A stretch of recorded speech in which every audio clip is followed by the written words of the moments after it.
tena mahafinaritra be mino anareo avy aty aloha ty fa tena nira mafy nareo a misaotra anareo mitompany mbola ampira mafimafy kokoa noho izay aminareo efa manomboka OCI ok misaotratsika faly miarabantsika rehetra zay tonga manaraka n'izao falopopivavahany zao koa zany a ao amin'ny internet moa zany dia tonga soa nareo a misy namantsika zay any lavitra any manaraka atsika dia agapaitsika koa zareo mbola iveriny eo zay bienvenue zay fa ho ataontsika zany nika fa 3:70 aho fanomboana izao fotoana izao a lay hira efa nataontsika ty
Atsika anondrika ny lohantsika hivavaka ry raina tsara indrindra zany an-danitro mbola misaotranao indrindra izay ny amin'izao sabata mahafinaritra nomenao zao misaotranao satria notantaninao izay tsirairay avy ny ainga tany an-trano ary notantaninao koa izay tamin'ny anemana iny dia mangataka ny fahasoavanao ny famindramponao zay amin'ity sabata ity aoka ny fananao no hitoetra ty amponay androany ary ny fananao no izarany fahasoavana ty amponay tsirairay avy amin'ity sabata ity mita ihany koa ireo namanay zay tsy miaraka aminay androany fa any amin'ny toerana hafa voninahitra ho anao irery ihany Jehovah Tompo amin'ny anaran'i Jesosy amen. Afaka mipetraka tsika mamerina ny fiarabana ho antsika tsirairay avy a tonga eto an-tranon'Andriamanitra amin'ity sabata maraina ity mino zay a fantahin'Andriamanitra isika nandritra n'izay herinandro zay efa manomboka mety tsara moa zao ny andro a misy masoandro mahafinaritra be mahafana na dia eo aza ny polaina madinidinika dia fahasoavan'ny tompo daholo zany satria mety tsy mahasoa antsika ilay izy sa mahasoany mahakasika ny zava-maniry indray zany le fanidinan'ny polaina dia zay le izy zay ny lalàna natiora miaraba ihany koa ho an'izay efa tompotrano a tonga soa isika miaraba manokana ihany koa ho an'ny vahiny a izay mitazako fa misy vahiny a tonga mitsidika atsika amin'izao fotoana izao a tsy ampitsangana anazy a fa raha sitrany koa nefa ny afaka mitsangana izy dia mba miteny hoe iza ny anarany a dia avaizy izy a raha sitraka ao a fomba fanao moa zany fa dia raha sitraka ao dia mba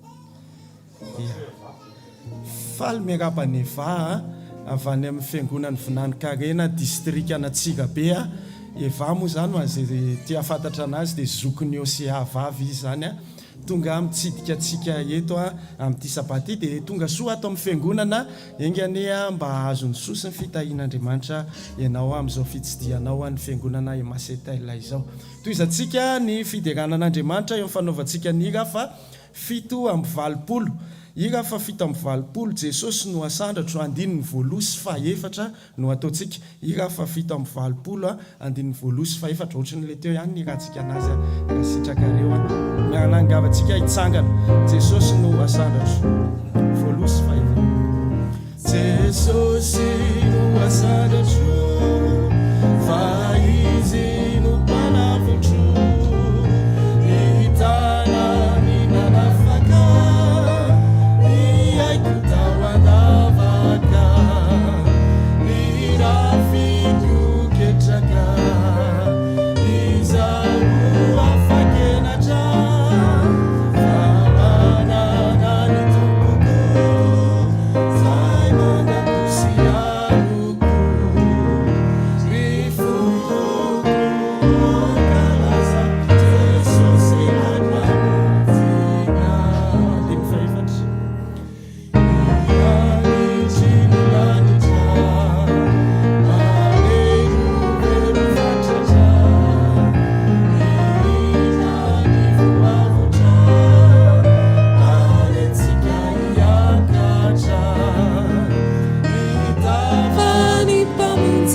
zavany manafaka miazinao anatiko zivoko oankalazao Jesosy ilay mpamonjina.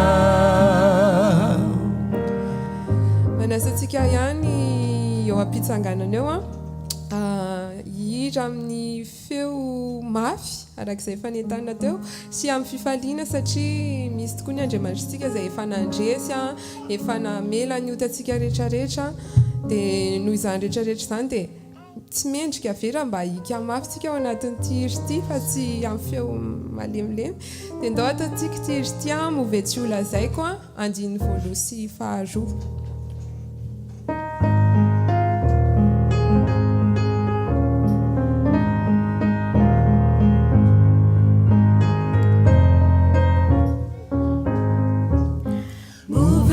Tsy ho lazaiko favelona tokoa favelona Jesosy tantara tena soa e matimba isolo itondra ny eloko ka lefizao nandresy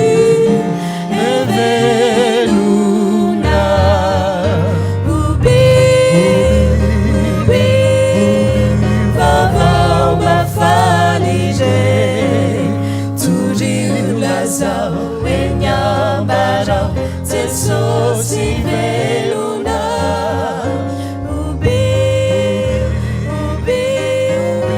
vavao mafalige Jesosy velona ampo o fantatro tokoa ny hotako favelany tokoa mivesany malindry nesodriny avoko ny fiadana ambony o fahalalana soa atolony tontolo velona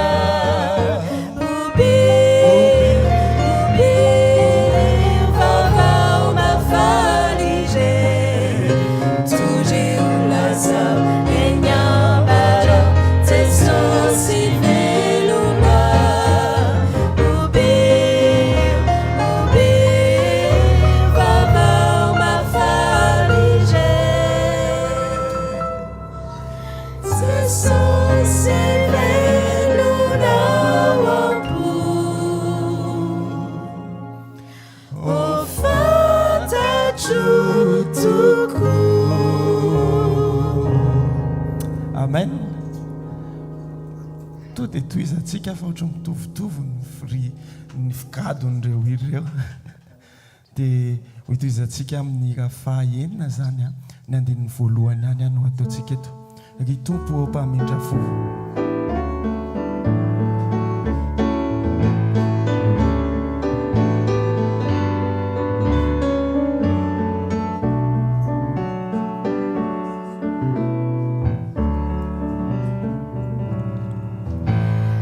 Tumpo pamidrafo si fero fiantranaku lamela elokatuku fununi adisuku manatuna wizao namelukamina nuni asuavanao sasao madini fuku. Ao anatin'izany no anasako atsika mba anetry tena hivavaka ho an'izay afaka anolotra ny tenantsika ho an'Andriamanitra araky ny tononkika izay voavy ny rahantsika teo mba ho sasan'ny tompo isika tsirairay avy manasa antsika ando alika hivavaka.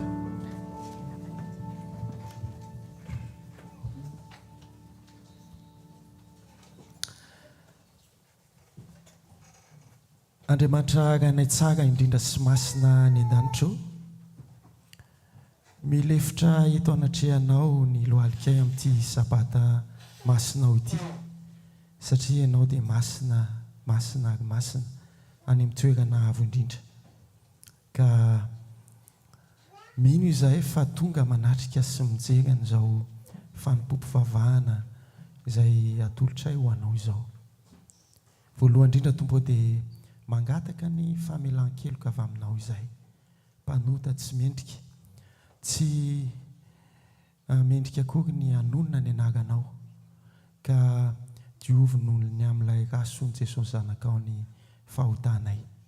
Ka ny fanirianay amin'ity sabata maraina ity dia tsy ho hisy intsony efitra mampisaraka anay aminao. Mangataka vavaka aminao izahay satria dia hidera sy hankalaza sy hisaotra ny anaranao izahay noho ny fitantananao ny fiainanay nandritra n'izay enemana izay. Nomenao aina, nomenao masoandro, nomenao rivotra, ahafahanay miaina ary mbola tafahoana eto an-tranonao amin'izao sabata maraina izao. Saotra Tompo noho ny amin'izany. Lehibe izany, lehibe tokoa satria ambony lavitra ny amin'ny zavatra rehetra izay mety ho eritreretinay fa zava-dehibe eo amin'ny fiainanay, kanefa tsy hisy dikan'izany raha ohatra ka ny rivotra izay iainanay no tsy misy ao anatin'ny segondra vitsy monja, dia inona tokoa moa izahay? Ka derainay ny anaranao Tompo. Misaotra anao satria nitahianao izahay, nomenao hery, menao fahasalamana, menao tanjaka, na hahafahanay namita ny enemana, ny asa aman-draharaha, ny fianarana ho an'ny ankizy, ny fifandraisana eo amin'ny samy mpianakavy ny finoana ao anatin'ireny fanompom-pivavahana ataonay ny amin'ny alarobia sy ny zoma ireny, dia zava-dehibe ireny ka isaoranay anao izany. Misaotra ihany koa ny amin'ny fahasalamana satria zava-dehibe izany. Misy aminay anefa amin'izao fotoana izao mety tratra ny tsy fahasalamana, mety marofy, dia mangataka aminao izay mba hitsidika anazy ireny raha ohatra tsy tonga eto izy. Sy trano izy Tompo, omeny fahasalamana izay ianao ihany loharanony izany, ka mehoery izy mba ahafahany miaona aminay eto indray amin'ny fotoana voatendrinao. Dia tononay mbavaka manokana ihany koa ireo izay olona mety naniry no tonga amin'izao fanompom-pivavahana izao, kanefa tsy afaka noho ny amin'ny antony maro samihafa. Ianao Tompo mahita an'izany, ka raha olana dia vao izany, ka amin'ny fotoana mety indrindra dia ho avy eto indray izy hidera sy hankalaza ny anaranao. Tononay ny fiainanay manontolo apetrakay eo ampelantananao izany, fa tsy manana na fiheverana ny amin'ny hoavinay izahay na minitra monja aza, fa ianao no mitantana izany, ka apetrakay manontolo ampelantananao izany fiainana izany, na amin'ny lafiny arak'asa dia tahio manokana ny tsirairay avy aminay. Mety misy ihany koa no mitady asa, dia jereo manokana izany ary omeo azy ny asa sahaza Tompo. Ny amin'ny fianarana ho an'ny ankizy, efa mamaraparana ny taom-pianarana ny ankizy amin'izao fotoana izao, mety misy ny fanadinana maro samihafa Tompo, hidiro an-tsehatra izany, ka omeo tsilosaina ny zanakao ahafahany miatrika an'izany fanadinana izany. Tahio manokana izao firenena mandray anay izao, tsy adinona ihany koa ny firenena izay niavianay, ianao hitany mpitondra tsirairay avy. Dia betsaka ny zavatra tianay ho angatahana, kanefa noho ny hakely ny fisainanay, dia mino izahay fa ianao sy ilay fanahinao no anonona izany zavatra izany eo amin'ilay vavaka tsy haitononona, ka ho feno izany eo ambanin'ny fahasoavanao. Tononay ny vavaka noho ny amin'ny anaranao Jesosy Reriana. Amen.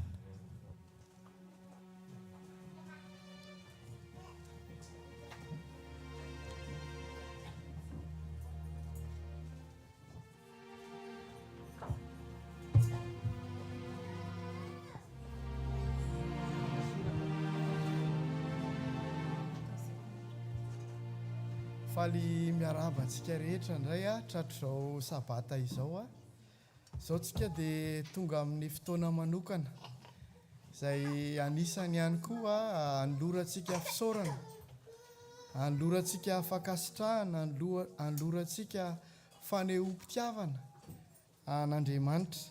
Tsy inona izany fa ny fanolorana, ny ampafolony sy ny fanatitra.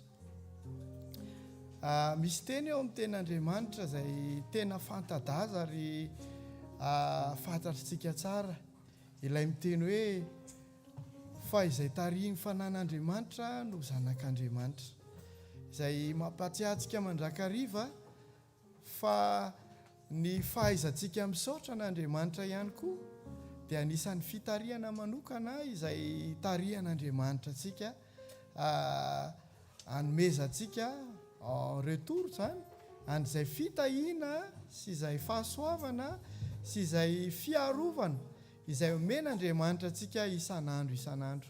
Inoko fa isan'andro isika dia mahatsapa, mahatsiaro ary mahita ilay fitiavan'Andriamanitra mivantana izay tonga ao anatintsika, arovantsika eny an-dalana eny, arovantsika eny amin'ny fiasana, arovantsika amin'ny zavatra rehetra izay ataontsika, ary tsapa hitanana mihitsy izany fiarovana izany. Tonga ary izao ny fotoana izay anolorantsika izany valom-babena izay omen'Andriamanitra antsika isan'andro izany, ka manasa anao hanolotra ampitiavana ireo fisaorana rehetra izay vokatry ny fonao atolotra an'Andriamanitra.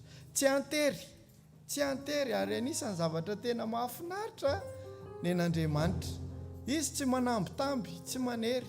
Tadidiko tamin'ny mbola kely nanana tôbila kely, dia ilay namako anankiray mihinana mokonazy, dia avy eo ozy izy hoe sady mihinana mokonazy izy nozy meo anahy iny tôbila kely iny dia meko mokonazy ianao, dia lasa n'ilay tôbila kely fa ilay mokonazy no nomeny anahy. Iza ny vo nanahoana izany zavatra izany dia ohatrany hoe nisy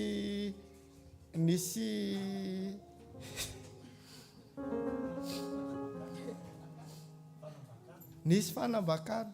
Fa zao nefa misy foana ilay fisaorana, misy foana ilay fahasoavana izay men'Andriamanitra antsika, ka dia ndentsika hanolotra ampitiavana, tsy antery ary tsy hakanambitamby tahaka an'ilay mokonazy teo fa tena ampitiavana metsika an'Andriamanitra. Ao anatin'izany dia misy hira andravahantsika ny fotoana, ka ataontsika ilay hira inona no tianao Jesosy mba hatolotra ianao. Dia ao anatin'izany manasa ireo diakona hitaty ny fanatitra.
Isika hivavaka.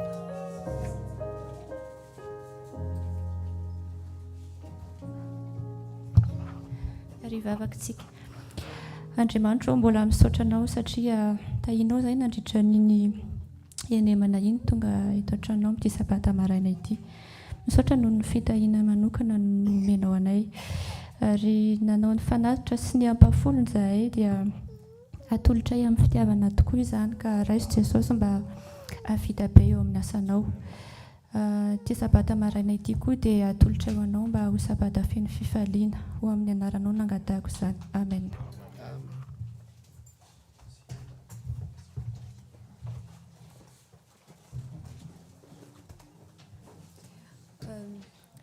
Nous passons maintenant au moment pour les enfants.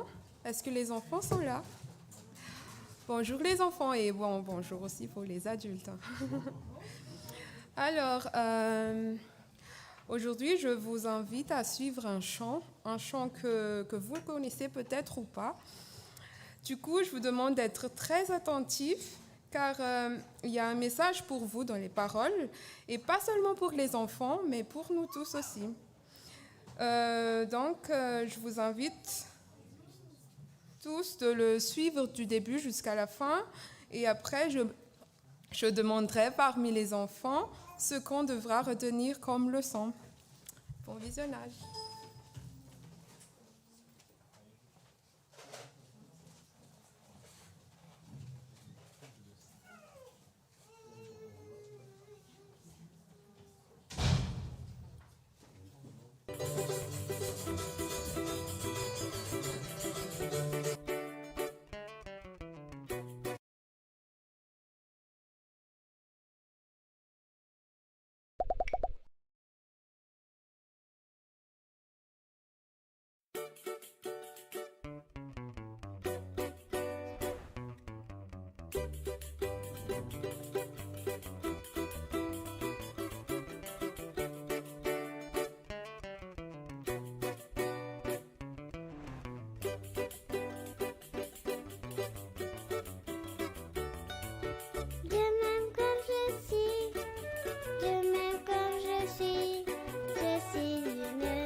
Les enfants? Oui. Tout à fait. Alors, pour appuyer ce chant vidéo, je vous lis le verset dans Psaume 139, verset 14. « Je te loue de ce que je suis une créature si merveilleuse. Tes œuvres sont admirables et mon âme le reconnaît bien. » Amen. Sotsika dia tonga amin'ny fotoana amakina mivaky teny fototra mialohan'ny andraisantsika ny mpanompon'Andriamanitra izay hitondra fampaherezana ho antsika indray androany dia ny anadamo Oria zany dia manasa antsika hanokatra amin'ny baiboly ao amin'ny Salamo 5 andininy 2 ka hatramin'ny 7. Salamo 5 andininy 2 ka hatramin'ny 7. Amin'ny anaran'i Jesosy, ho faly sy ho ravoravo aminao aho, ankalaza ny anaranao ary avo indrindra satria lasa niodina amin'ny fahavaloko, ny repirepy izy ka ringana tsy ho eo anatrehanao. Amen.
Bonjour à tous.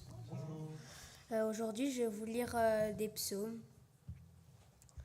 Le Seigneur est roi, il est vêtu de grandeur. Sa puissance l'enveloppe comme un vêtement magnifique. Oui, le monde est solide, il ne risque pas de tomber. Seigneur, ton pouvoir royal est établi depuis toujours, et toi, depuis toujours, tu es. Autrefois, les fleuves ont crié, ils crient encore. Mais tu es plus puissant que les bruits des eaux immenses, plus puissant que les vagues de la mer. Seigneur, là-haut, tu es magnifique. Tes commandements sont vraiment sûrs. Seigneur, ton temple doit être une maison sainte jusqu'à la fin du monde. Venez, crions de joie pour le Seigneur. Saluons joyeusement notre solide rocher, notre Sauveur. Approchons-nous de lui pour le remercier. Chantons pour lui avec nos instruments de musique. Oui, le Seigneur est le grand Dieu, le grand roi qui dépasse tous les dieux. Il tient dans sa main ce qui est sous la terre et les sommets des montagnes sont à lui. Entrez, courbons-nous, inclinons-nous, mettons-nous genoux à genoux devant le Seigneur qui nous a fait. Oui, il est notre Dieu, nous sommes son peuple et le troupeau qu'il conduit, il est notre berger. Aujourd'hui, écoutez ce qu'il dit. Chantez au Seigneur un chant nouveau. Chantez pour le Seigneur tous les habitants du monde. Chantez pour le Seigneur. Remerciez-le d'être votre Dieu. Jour après jour, annoncez Dieu nous sauve. Racontez sa gloire à tous les peuples, ses actions magnifiques dans le monde entier. Oui, le Seigneur est grand. Il mérite des louanges. Il est plus terrible que tous les dieux. Les dieux des autres peuples ne valent rien, mais le Seigneur a fait le ciel. Son visage brille de lumière et de beauté. Sa puissance et sa beauté remplissent son temple. Peuple de la terre, reconnaissez la gloire et la puissance du Seigneur. Reconnaissez combien son nom est glorieux. Apportez vos offrandes, entrez dans la cour de son temple. Le Seigneur est saint. Quand il se montre, mettez-vous à genoux devant lui. Tremblez devant lui, tous les habitants du monde. Dites à tous les peuples, le Seigneur est roi. Oui, le monde tient solidement, il ne risque pas de tomber. Le Seigneur ne fait pas de différence entre les peuples. Que le ciel se réjouisse, que la terre danse de joie, que la mer rugisse avec toutes ses richesses. Que les champs soient en fête avec tout ce qui s'y trouve. Que tous les arbres de la forêt crient de joie devant le Seigneur, car il vient. Oui, il vient pour juger la terre. Il jugera le monde avec justice, il jugera les peuples selon la vérité. Voilà, c'était les psaumes que j'avais à vous lire.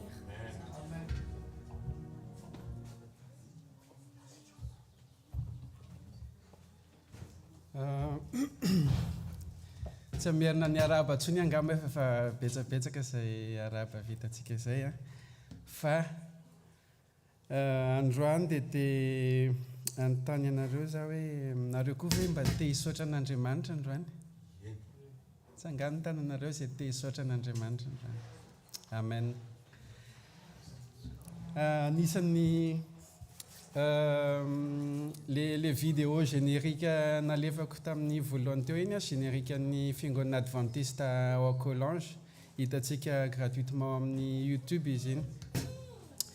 Anisan'ny zavatra tena vidéo mitouché anahy izy iny satria ohatran'ny hoe mirésumé ao anatin'ny 4 minutes ny zavatra ny foronon'Andriamanitra rehetrarehetra ary hitanareo le biby sy trondro, zava-maniry isan-karazany foronon'Andriamanitra.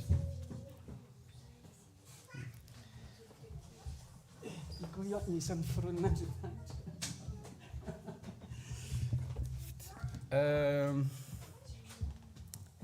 Dia za tsy haiko nareo raha ohatra anahy fa za indraindray tena hoe mba maniry hoe un jour hoe mba ahita an'Andriamanitra mihitsy hoe micréer zavatra anankiray na zavatra maromaro. Nareo fa tsy mba misy manofinofy an'izany mba te ahita an'izany en vrai amin'ny masonareo. Nefa zavatra ho avy zany a satria zavatra efa nomanin'Andriamanitra ho antsika ao anatin'ny planon'Andriamanitra izany. Izay maharitra hatramin'ny farany izy dia ahita ny zavatra ny fitiavan'Andriamanitra sy ny famindram-pony rehetra.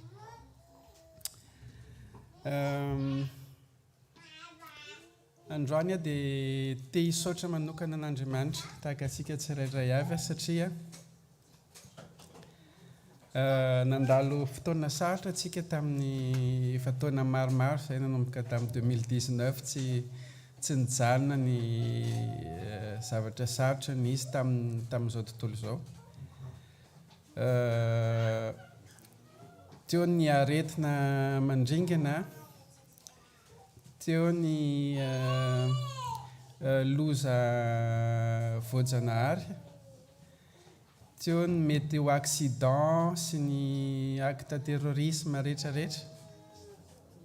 Jereo izao ny adiady be any Ukraine. Dia za indraindray manisany mahatsapa ihany hoe tena mbola manana fiadanana antsika eto amin'ity France aty, mbola miadana antsika satria mbola afaka misakafo, mbola afaka miasa, mbola tsisy hoe pénurie na rano na zavatra essentiel ilaintsika rehetrarehetra eto France dia anisany hoe mba manana an'izay ilaina isika sa tsy izany? Isaorana manokana Andriamanitra amin'izany zavatra izany. Ary izy koa ane mba hitsinjo manokana an'ireo havantsika sy namantsika izay any amin'ny tany mety ao anatin'ny tsy fahampiana, ao anatin'ny olana maro samihafa. Ny vaky teny salamo dia anisan'ny fanomezam-boninahitra an'Andriamanitra ary ny zavatra tsapako rehefa namaky salamo za raha ny haino tsara ny vaky tenin'ny Jordan teo tsika ry zareo manoratra ny salama tena inspiré be mihitsy ry zareo ary tena ohatran'ny hoe mahita an'Andriamanitra en face mihitsy ry zareo rehefa manome an'le fiderana an'Andriamanitra dia ity salamo anankiray ity anisan'ny mitouché anahy amin'ny salamo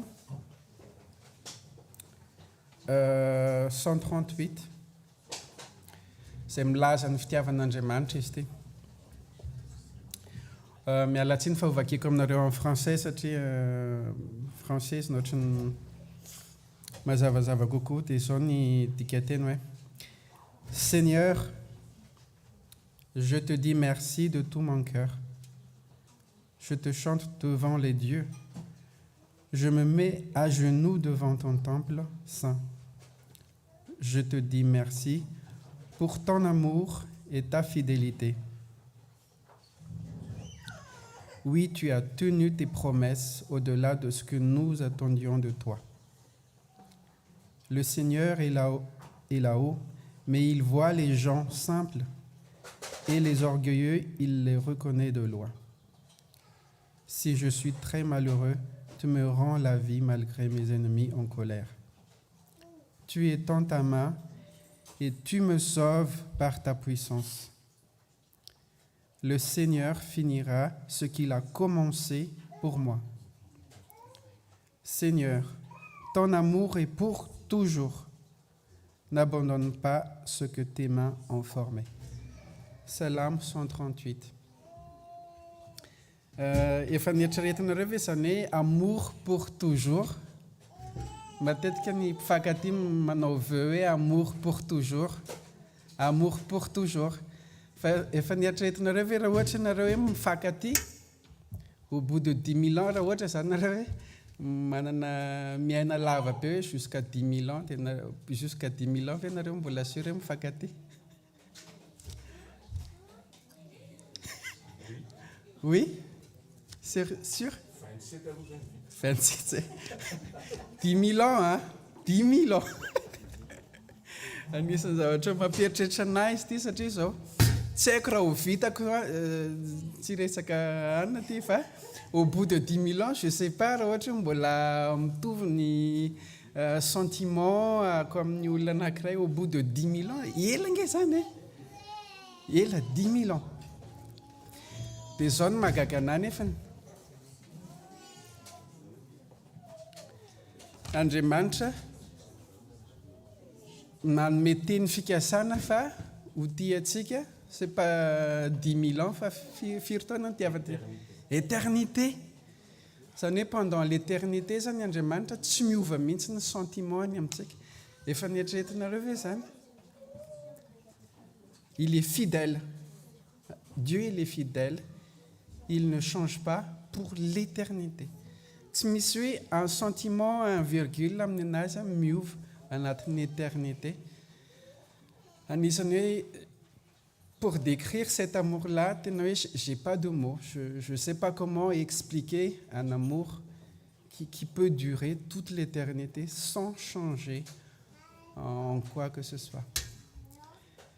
Dia hisaotra an'Andriamanitra manokana amin'izay fitiavana mandrakizay omeny atsika olombelona izay. Omeny an'ny Landry, omeny an'ny Dax, omeny an'ny Louis, omeny an'ny Niony, omeny atsika tsirairay avy pour l'éternité. Amen. Dia zavatra faharoa koa mahagaga anahy anisan'ny mampahery anahy ty dia zaraiko aminareo fa efa nilazaiko teto ihany moa izy ty. Nareo ve raha misy angatahako 50 € hanome anahy 50 €? Isany hanome anahy 50 €? Hoe mba mila 50 € sa dia mba Landry. Raisiko note, taxako, raisiko note zay. Ary 100 €, 100 € ary? 100 mbola. 100 €, ok. Adjusé hozy izy ny any amin'ny ary raha 1000 € ary? landry ary landry rery no mavita nareo hoe tsisy mavita amin'ny mba hoe 50 € 100 € anao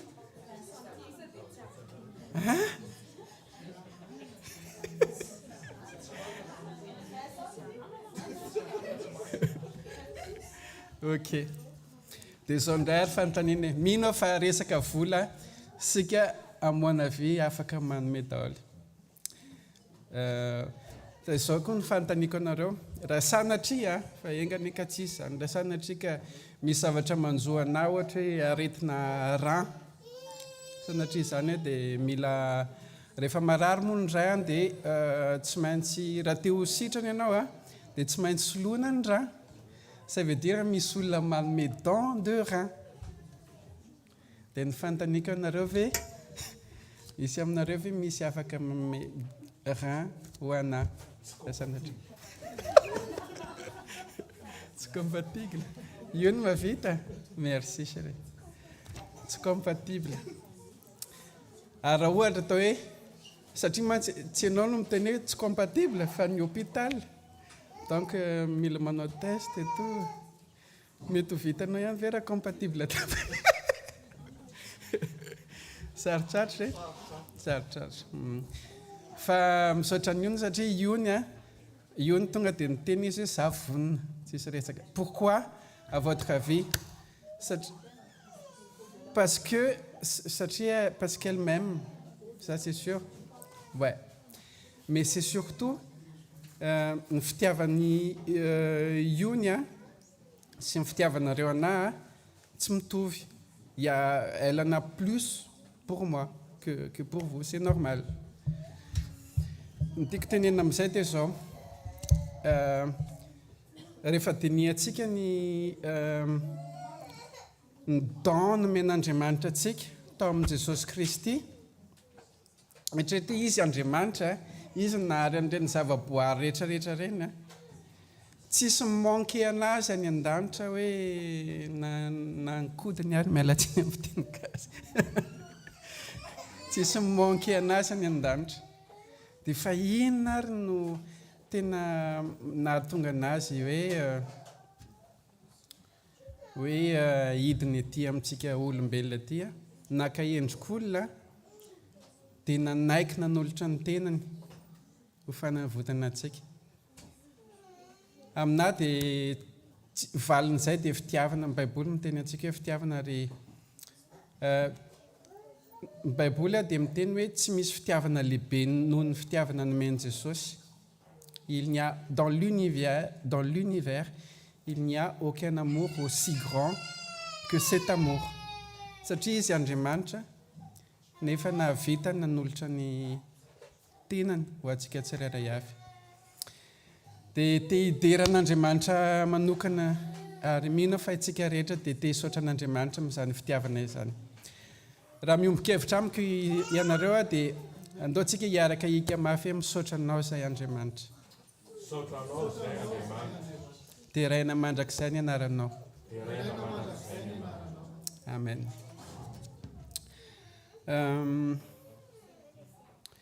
anisan'ny zavatra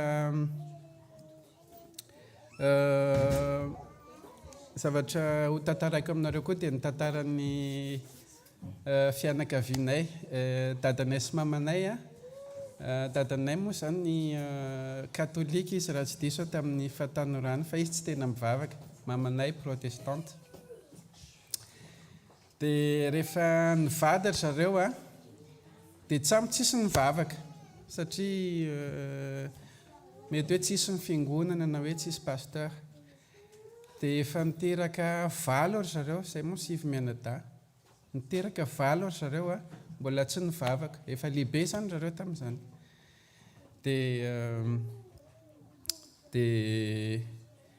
dia avy eo un jour nisy les zokovavy matoa sy ny zokilahy nanatrika conférence ana pasteur antsoina hoe Randremapandry pasteur adventiste dia zareo tamin'izany mbola jeune be ataoko hoe any amin'ny 16-17 ans any le zokovavy tamin'izay dia nanatrika le conférence izy dia dia inona moa fitentsika anazy rehefa hoe tiany le conférence lina intéressé voilà intéressé be ry zareo dia intéressé be dia zay zavatra reny le zoko vavy tany a dia tantarainy tamin'ny zokony lahy dia le lendemain an'iny dia niaraka taminazy ny zokony lahy anankiray dia ny apitsony iny koa dia niaraka koa ny zokony lahy hafa dia lasa ny entany nandritra n'le fotoanany conférence un mois izy valomena-dany nandeha nakany daholo dia oboany à la fin ny conférence ry zareo a natao batisa non tsy izy valomena-dady ankolo fa ohatry ny anankitelo no natao batisa fa mahagaga hoe d'un coup comme ça dia lasa attiré mifampitaritarika dia tonga tany an'ilay conférence dia avy eo ry zareo a nanazava tamin'ny dadanay sy mamanay mikasika ny finoana sy ny zavatra reny tany dadanay nefa tsy tena tia fivavahana dia lasa attiré koa dadanay sy mamanay koa lasa natao batisa ary dada sy mamanay koa zany lasa natao batisa dia za rery za tamin'izay mbola tsy teraka fa rehefa lasa adventiste daholo zareo a zay a voateraka ary sabata mihitsy ary anoteraka tamin'izay dia zay fiantsony zareo anay moria teraka tsy nihinan-kisoa za rery tsy nihinan-kisoa tao aminay zany teraka tsy nihinan-kisoa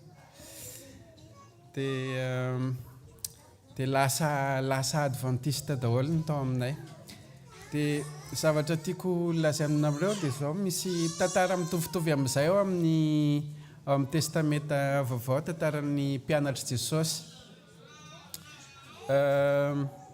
tsy haiko raha tadidinareo Jesosy nanontany an'ny mpianany hoe iza ozy izy ny fiheveran'ny olona anahy mantsy ny tenany zany ataon'ny olona ho iza moa za ozy izy hoy izy Jesosy dia hoy izy le mpianany mantsy an'i Jesosy hoe ianao izy izy lazainy zareo hoe mpaminany dia sasany miteny hoe Eli niverina zany sasany mpaminany dia ay ve ozy izy Jesosy dia hoy izy Jesosy mantsy mpianany ary nareo izy manao anahy ho iza dia hoy izy mpianany hoe ianao izy izy ny zanak'Andriamanitra avy tany an-danitra tadidinareo ve izay histoire zay dia hoy izy Jesosy namaly an zareo sambatra nareo izy izy fa tsy olombelona no nampianatra anareo an'izany zavatra zany fa nindrainareo izay any an-danitra zany hoe ny finoana zany a ny finoana na tonga antsika rehetrarehetra tsirairay avy zao ny finoantsika an'Andriamanitra ny finoantsika an' Jesosy dia tsy zavatra avy amin'olombelona fa fanomezana nomen'Andriamanitra antsika c'est un don spirituel tsika zao a raha tsy nahazo an'izany don zany a dia mety ho anisan'le olona hoe resahana an'Andriamanitra tonga dia manifika be hoe za tsy mila an'izany Andriamanitra zany fa ny anahy mon Dieu c'est la science izy le bandy vazana manko zay mon Dieu c'est la science je crois que à la science na inona resahanao anazy momba an'Andriamanitra c'est barrière za mahatsiary tena hoe tombontsoa sady fahasoavana be ho antsika zao a manana fo mandray an'le finoana c'est un don qui vient de Dieu isaorantsika izy amin'izany misaotra n'Andriamanitra isika ny amin'izany fahasoavana lehibe fanomezana lehibe zany a satria amin'ny alalan'izay finoana izay no ahafahan'Andriamanitra mamonjy antsika amen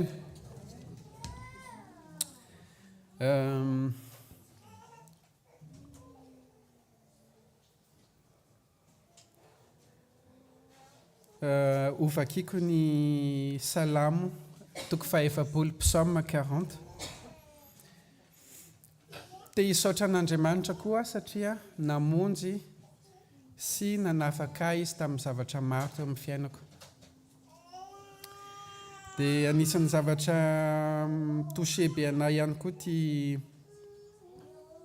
salamo 5 ity dia Fakiko en français koa izy ty dia mangataka antsika mba hiany tsara satria fanomezam-boninahitra n'Andriamanitra izy ty. J'ai mis tout mon espoir dans le Seigneur. Il s'est penché vers moi. Il a écouté mon cri. Il m'a fait remonter du puits sans fond, de la boue des profondeurs. Il a dressé mes pieds sur le rocher. Il a rendu mes pas plus sûrs. Dans ma bouche, il a mis un chant nouveau, une louange pour lui, notre Dieu. Beaucoup verront cela. Ils respecteront le Seigneur et ils auront confiance en lui. Il est heureux l'homme qui met sa confiance dans le Seigneur. Il ne se tourne pas vers les orgueilleux et les amis du mensonge. Seigneur mon Dieu, pour nous, tu as fait tant de choses étonnantes, de si beaux projets. Personne n'est égal à toi. Je voudrais l'annoncer et le redire encore, mais il y en a trop pour tout raconter. Dans la grande assemblée, j'annonce cette bonne nouvelle. Le Seigneur rend libre. Je ne peux pas me taire. Seigneur, tu le sais. Tu m'as libéré. Je ne veux pas garder cela au fond de mon cœur. Alors je dis, le Seigneur est fidèle et il nous sauve. Dans la grande assemblée, je ne cache pas ton amour ni ta fidélité. Toi, Seigneur, tu ne me refuseras pas ta tendresse. Ton amour et ta fidélité me protégeront toujours. Oui, des malheurs pleuvent de tous côtés, je ne peux pas les compter. Mes fautes retournent sur moi, elles m'empêchent de voir clair. Elles sont plus nombreuses que les cheveux de ma tête et je suis complètement découragé. Je t'en prie, Seigneur, délivre-moi. Seigneur, au secours, viens vite. Mais tous ceux qui te cherchent, qu'ils dansent de joie à cause de toi. Ceux qui t'aiment, toi le Sauveur, qu'ils disent sans cesse, le Seigneur est grand. Moi, je suis malheureux et pauvre, mais le Seigneur pense à moi. Tu es mon secours et mon libérateur, mon Dieu, viens vite. Dieu, notre libérateur et notre secours, mpamonjy antsika amin'ny zavatra sarotra rehetra. Mino fa maro amintsika no afaka hijoro vavolombelona amin'izany hoe valim-bavaka no men'Andriamanitra anazy zany. Fanavotan'Andriamanitra anazy tamin'ny fotoana sarotra. Androany isika dia manana any Irène sy Landry izara anao témoignage amintsika mikasika an'izany hoe valim-bavaka no men'Andriamanitra izany. Ary izany tena ataontsika hanomezam-boninahitra an'Andriamanitra hatrany amin'ity sabata ity. Manasa ny Irène anao témoignage.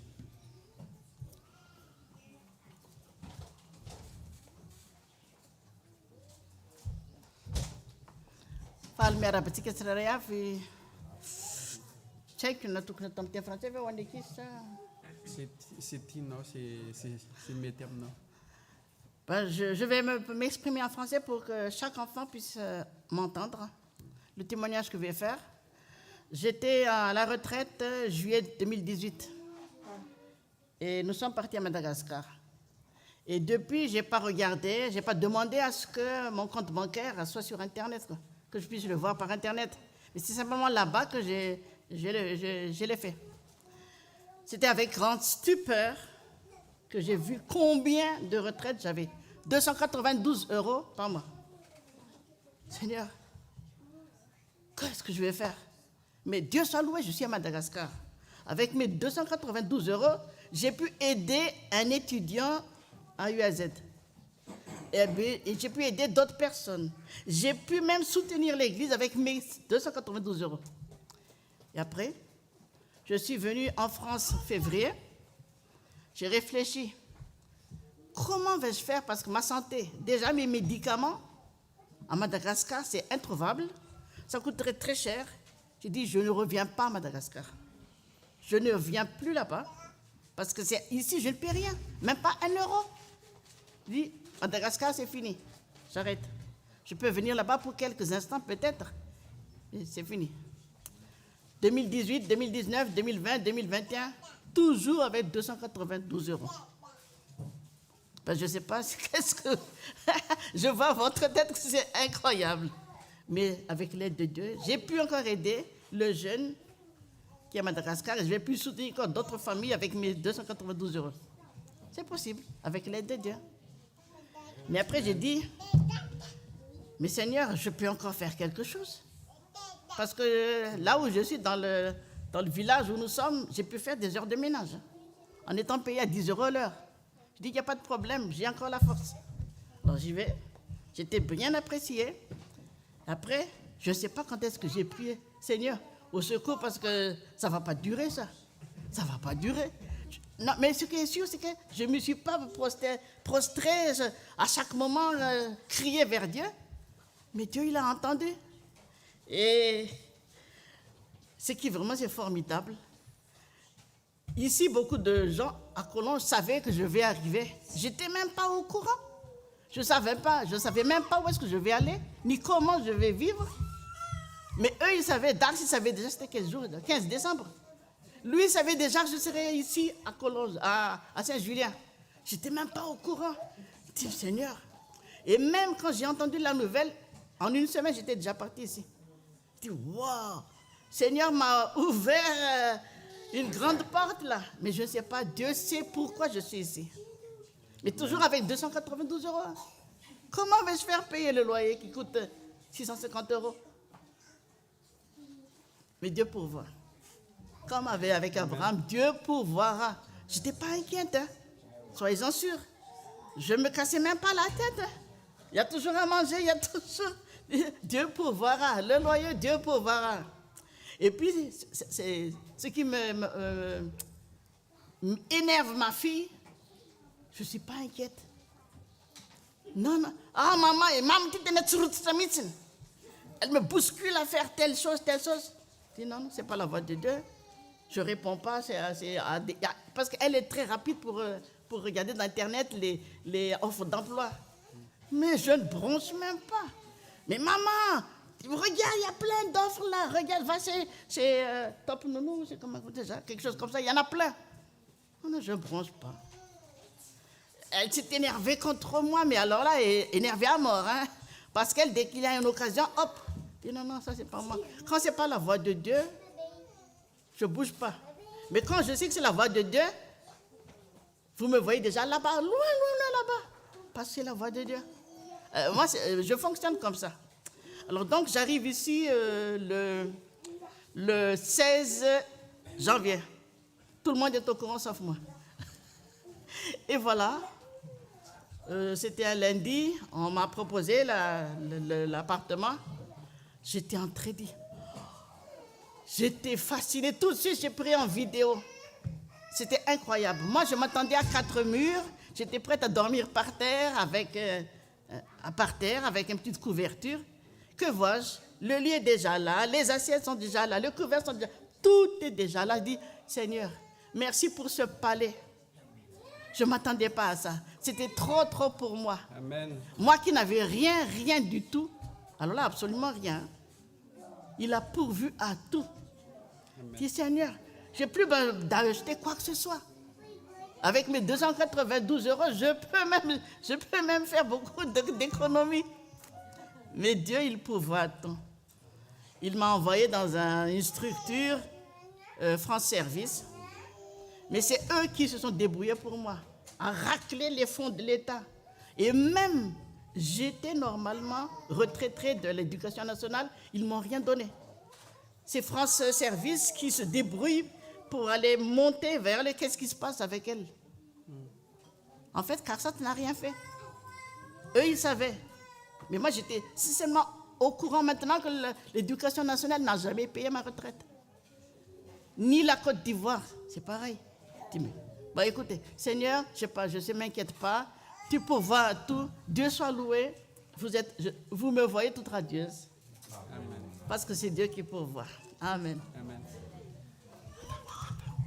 misaotra ny iraina asika amin'izany témoignage émouvant be zany a ary tsy nitantarainao le tômobile vandanitra. Ah oui. Et puis vous savez, il y a beaucoup de nos frères et sœurs qui me proposent du travail, quoi, pour payer les loyers. Mais je dis, je n'ai pas bronché. Hein. Mais il y a une personne, après beaucoup de tentatives, il dit, voilà, là, je prends 25 € de l'heure, je prends, pour faire du ménage. Et voilà, ça c'est ma spécialité. Je dis, non, je prendrai que celle-là, simplement. Ça me suffit largement pour payer mon loyer. Et après, j'ai dit, mais Seigneur, il me faut une voiture. J'ai le travail, mais je n'ai pas de voiture. On va pas quand même, je ne vais pas tout le temps solliciter des frères et sœurs pour m'amener là où je vais travailler. Et Dieu a pourvu. Amen. C'est quelqu'un, c'est ma sœur en fait.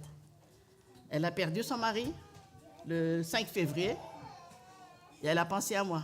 Je vais prendre la voiture de mon mari et elle va me donner sa voiture. Ah Seigneur, c'est une belle voiture qui a déjà 250 000 km, mais je vous dis, elle est impeccable, cette voiture. Seigneur, merci, parce que tu pourvois tout. Je ne sais pas encore qu'est-ce que Dieu va me réserver, mais je sais que quand il m'envoie, parce que Irène, c'est une cascadeuse. Alors, je sais que Dieu, il y aura une mission que Dieu va me confier, mais Seigneur, je suis entre tes mains, j'ai peur de rien, sauf des rats et des souris. Amen. Misaotra ny iraina asika amin'izany témoignage zany. Hitantsika amin'izany ny fidiran'Andriamanitra tsehatra amin'ny fiainantsika, na dia 292 € ary ny vola miditra par mois, dia afaka mandovatra ny 650 €. Mbola manao économie, mbola manampola. C'est incroyable. Zany ny fidiran'Andriamanitra tsehatra. Ary Andriamanitra io tena mino fa avita zavatra be da be ho antsika izy a. Fa anjarantsika ny mifikitra mafy amin'ny fitadiavana anazy. Mino fa raha Landry koa dia manana témoignage hozaraina amintsika.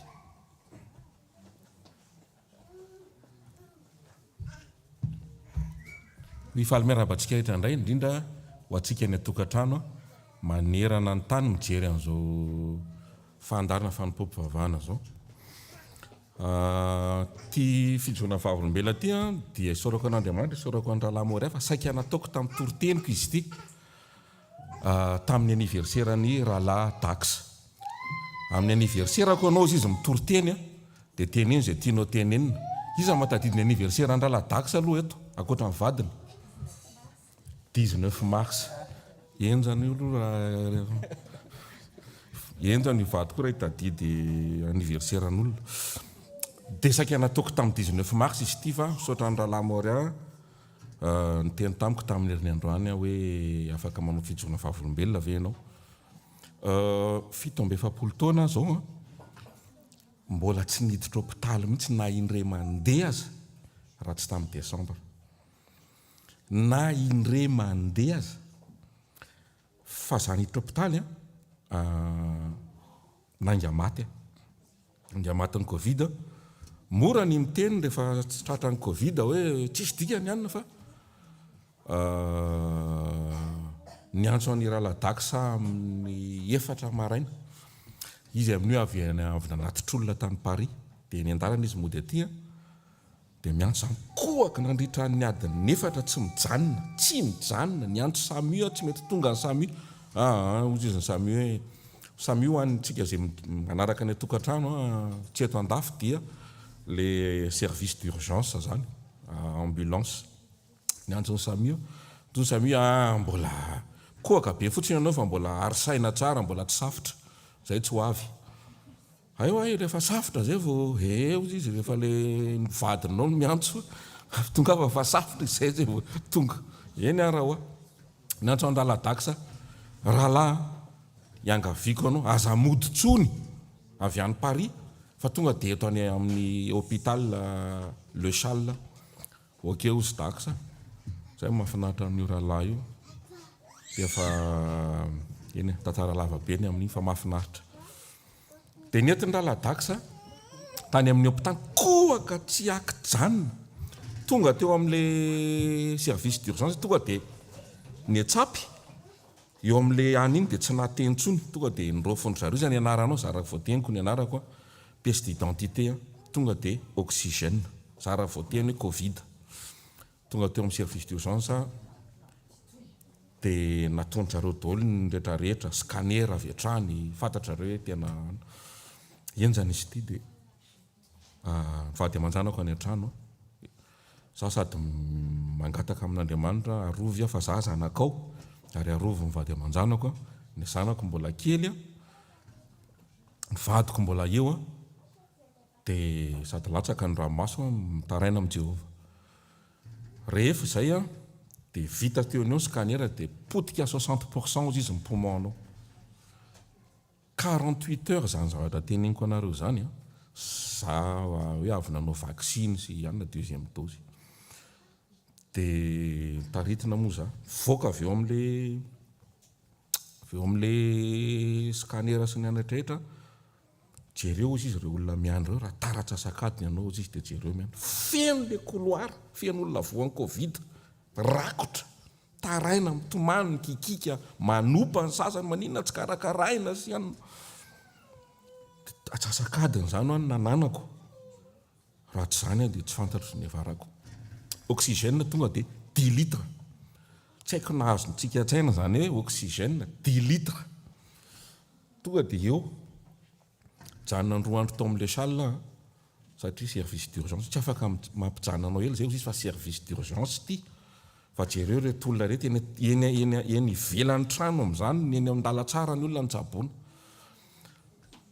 fa alefanay amin'ny hôpital ny Gaillard lasa nentina hôpital privé de Gaillard tonga tao tena za taroko le tenin'Andriamanitra hoe afa ataoko tsy mitovy ny olona manompo azy olona tsy manompo anahy fa tsy haiko nareo rehefa niditra tao amin'ny hôpital Gaillard fa tsy te hiala presque 5 étoiles tena ohatran'ny hôtely zao ve 5 étoiles za tena dia nanontaniako le anona hoe mbola misy sala ray niantso anay izy ny sala dia anankiray anao rery dia niady nandritra 17 andro 5 litres 10 litres 5 litres zany ny oxygène vao esorina kely izy dia maneno le bip amin'le machine midina 82-80 ny pulsation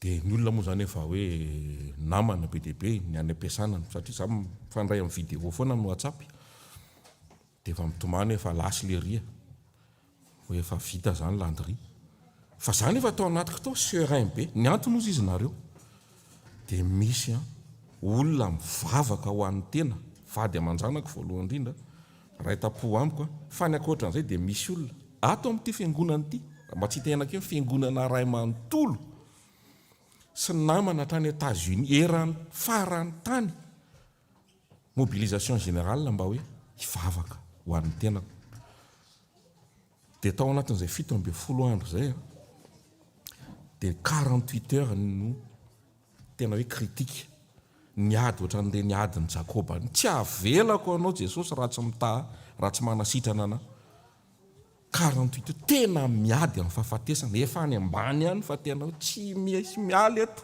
fa za zanak'Andriamanitra ary tsaroko ny tenin'ny zodahako kiki izay mahafantatra ny kiki Kristian hoe landry takina isan'andro raha soan'i Jesosy Kristy takina isan'andro tadidiko tamiko zay tamin'io 48 heures takiako ny ranao fa nidiakapaka taminao nanasitrana tapitra ny 48 heures niakatra le oxygène dia krismasy ny andro sy ny anina dia tsy mahazo alefy ianao fa mijanona aty 30 décembre arivany navoaka ny zareo après 17 jours d'hospitalisation mba teneniko anareo mitsirona napetraka ry zareo anato nandreraka ana le doyen satria efa lasa nody daholo ny olona dia za rery sisa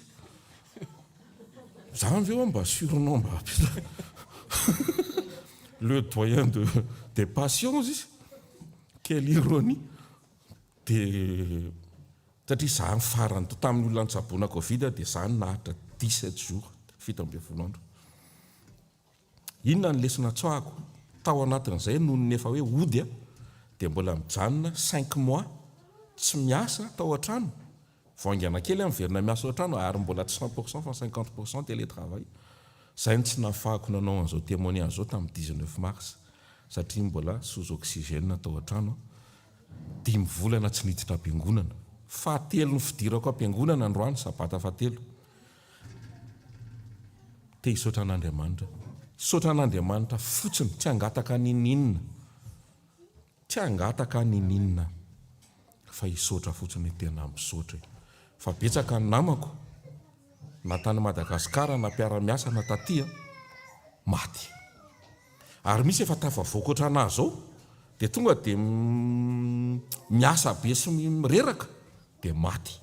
Za kosa dia mbola mifanena aminareo eto ary isaorako ny fiangonana Masetela, isaorako nareo izay mivavaka rehetrarehetra. Fa sa moa efa teneneo aza mandefa sakafo aty fa ampy ny hôpitaly fa sakafo hamburger inona misy mandefa la litchi de Madagascar gaga mihitsy le ao amin'ny hôpitaly efa gavy makany Madagascar daholo ngany avanao sy ny alina chocolat ninona fa firana fotsiny. Misy olona mandoalika any an-trano vavaka ao anahy. Isaorako anareo tsirairay avy zany. Verset anankiray no amaranako azy. Salamo 120 psaume 118. Misy mahafantatra ve zay? Andininy fa 720. Misy mahtadidy ve zay? Ataovy eo ambavanareo ty dia iova ny fiainanao. Tena sérieux nareo izay mijery anany tokantrano sy mijery an'izao fandarana zao. Psaume 118 29 aza esorina eto. Miderany Jehovah fa tsara izy. Emio kely fa io nantoyana fa mandrakizay ny famindram-pony. Amen. Amen. Miderany Jehovah fa tsara izy ary mandrakizay ny famindram-pony. Amen. Misaotra anao Landry ary fotoana sarotra tokoa iny dia faly izay tena faly ny nahitanao hoe tafavoaka tao amin'ny hôpital atao dia raina ny tompo amin'izany zavatra izany. Tsy hitohizantsika lava intsony ny fotoana fa te hamaky salamo farany antsika za. Salamo 139 andininy voalohany sy faharoa no vakiako amintsika. Ty koa dia zava-dehibe no mahafantatra an'ity. Seigneur, tu me regardes jusqu'au fond de mon cœur et tu me connais. Tu sais quand je m'assois et quand je me lève, longtemps à l'avance, tu sais ce que je pense. Tu sais quand je marche et quand je me couche, et tu connais toutes mes actions. Je n'ai pas encore ouvert la bouche, tu sais déjà tout ce que je vais dire. Tu es derrière moi, tu es aussi devant moi, tu poses ta main sur moi. Tu me connais parfaitement. Pour moi, c'est trop beau. Cela dépasse tout ce que je peux comprendre. Amen. Le Seigneur, Andriamanitra mahafantatra antsika tsirairay avy jusqu'au fond de notre cœur. Ary fantany daholo ny mety hoe souci, mety hoe ny zavatra rehetrarehetra. Fa zao tsarovatsika, matoa Andriamanitra mahafantatra antsika dia tia antsika izay. Ary araka ny tenen'ny verset ny tenen'ny Landry teo mandrakizay ny famindram-pony ho antsika. Amen. Verset farany no teneniko antsika dia te hisaotra anazy farany satria nanome teny fikasana Jesosy. Inona ny teny fikasana Jesosy? Ahoana Jesosy?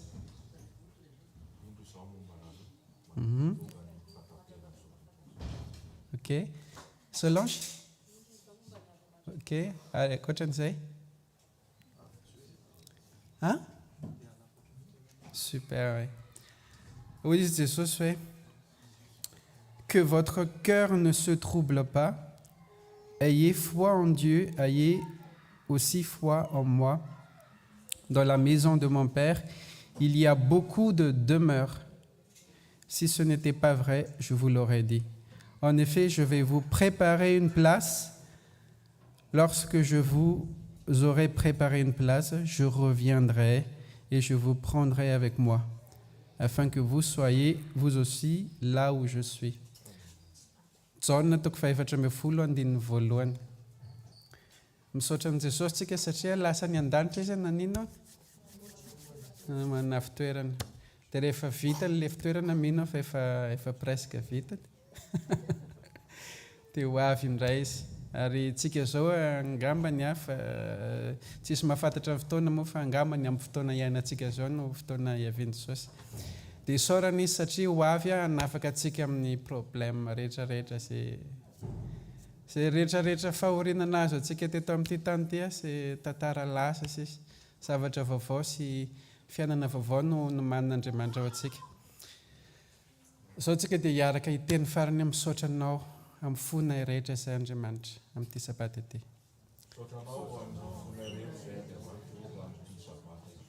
Amen.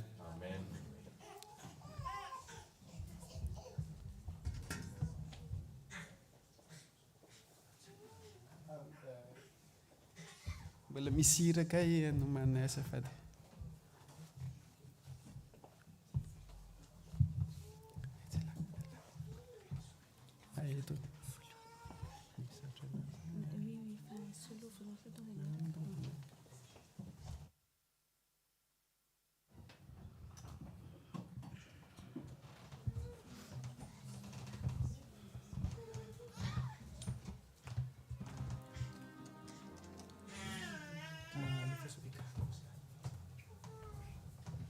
Isa.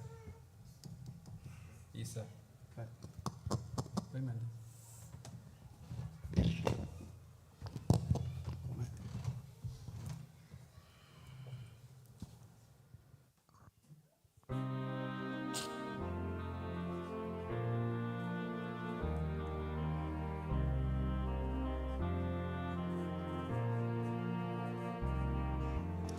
Misaotra anao zahay, ry Tompo ty anay, fa mbola nomenao tombonandro iray ahay mideranao, ny zavatra ataonay ankininaminao, fa lehibe tokoa ny fitiavanao, ny mpanomponao. Ery lehibe tokoa anay, ny mivavaka aminao, kuampinao zay mangataka aminao ny fahasoavanao.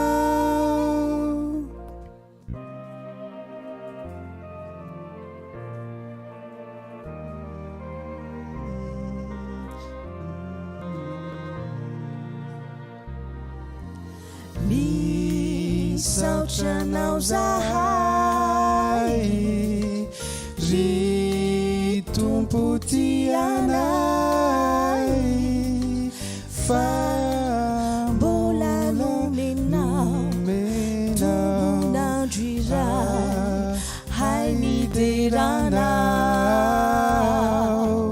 ny zavatra ataonay ankininaminao, fa lehibe tokoa ny fitiavanao, ny mpanomponao. Ery lehibe tokoa anay, ny mivavaka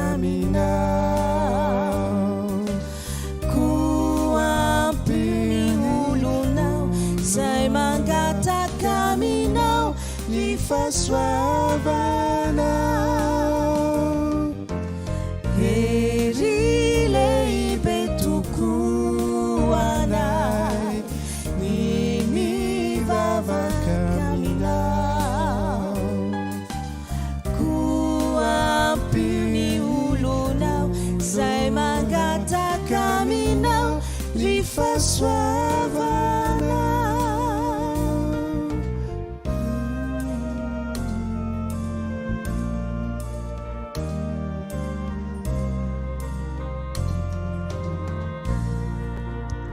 Amen.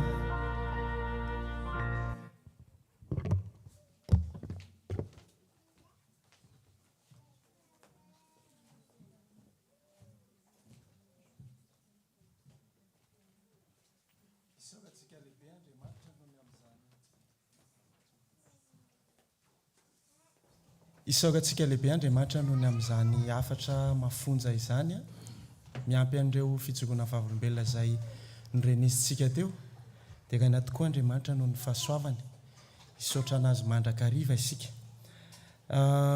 tonga eo amin'ny fotoana izay hamaganantsika an'izao fanompom-pivavahana izao isika mihena fa samy nahazo ny anjagany isika saoka n'Andriamanitra na dia fanaona ary ianao fa zava-dehibe koa nge ny anohanany misy olona nge tsy manana appétit anohany satria mety misy olana izy fa misaotra ny tompo isika noho ny amin'izany eo am-pitsanganana no anasahana antsika hanao ny hira fa 7:70 sekonjato arovy ao tompo ny andininy voalohany no ataontsika arovy ao tompo ny andininy voalohany malasa antsika hitsangana.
Vavaka isika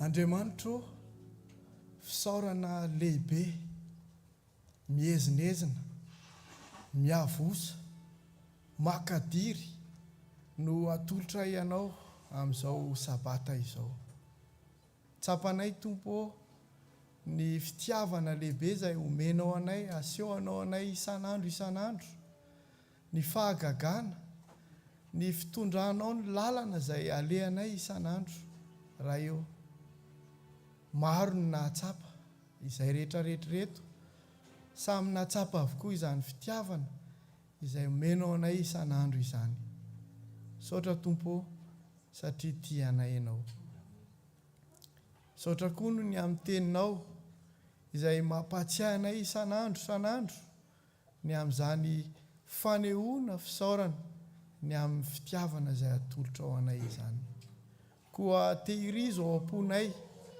tehirizo ao an-tsainay aoka mba hoentinay iainanay isan'andro izany fisaorana ny amin'ny mahazava-dehibe ny fiarahana aminao izany raha eo tantano izahay sakambino izahay azavela hisaraka aminao satria zanakao izahay androany dia tsy diso anjary izahay fa nomenao ihany koa ny tsodrano avy aminao, tsodrano izay hoentinay misaraka amin'ity toerana ity. Eny ihany koa tsodrano izay hoentinay naizanaiza lehanay satria zanakao izahay. Hoy ianao hoe ry zanako, amindra fo sy hiantra ho anao anie Jehova. Hitahy ny tananao amin'ny asanao anie Jehova. Hiaro ny tongotrao amin'ny lalana alehanao anie Jehova. Hamonjy ianao amin'ny tanany fahavalo anie Jehova. Eny, hanafaka anao amin'ny fatorana izay mamingana anao anie Jehova. Hampamovo be eo amin'ny asanao anie Jehova. Ry zanako, hanokatra lalana vaovao ho anao izay tsy takatry ny sainao anie Jehova. Ampitombo haim-panahy ho anao isan'andro Jehova. Ary farany androtsaka ny andony lanitra ho anao anie Jehova. Mandehana amin'ny fiadanana. Amen. Amen.